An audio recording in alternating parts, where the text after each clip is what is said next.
A woman in a cafe met a man whose values perfectly matched hers. Even their coffee drinking habits were identical. Even more surprising was what the man was feeling at that moment. Surprisingly, he felt just as moved as the woman. The woman thought to herself, "Is this the heartbeat my father always talked about?" The two, feeling they had met too late, chatted for a long time. When they parted, they bravely expressed their affection for each other, but for some reason they just didn't have the courage to speak up, ask for each other's contact information. Reluctant to part. After parting, they looked back several times, but each time they looked back, they perfectly avoided each other. Watching the two of them miss each other like this, Pete felt a loss he had never felt before. The result, he was distracted while crossing the street, and tragedy struck. Pete died instantly. Perhaps this was fate. Perhaps the moment he met Susan, this tragedy was already doomed. Although Pete is dead, but fate did not let him go. Death took advantage of this opportunity to take over his body. At this point,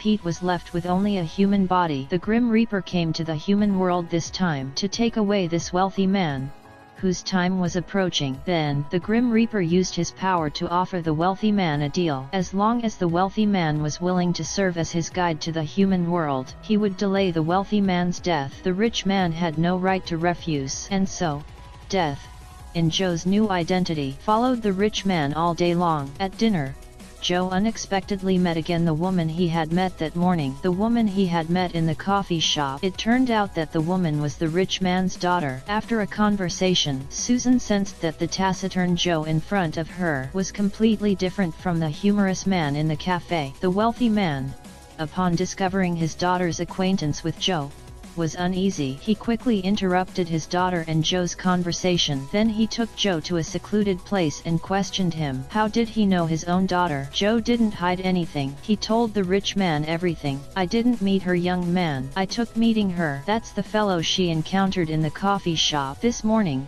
To protect his daughter's safety, the father ignored the threat of death. He yelled at her, "So you kiss Susan?" "Yes, I saw you.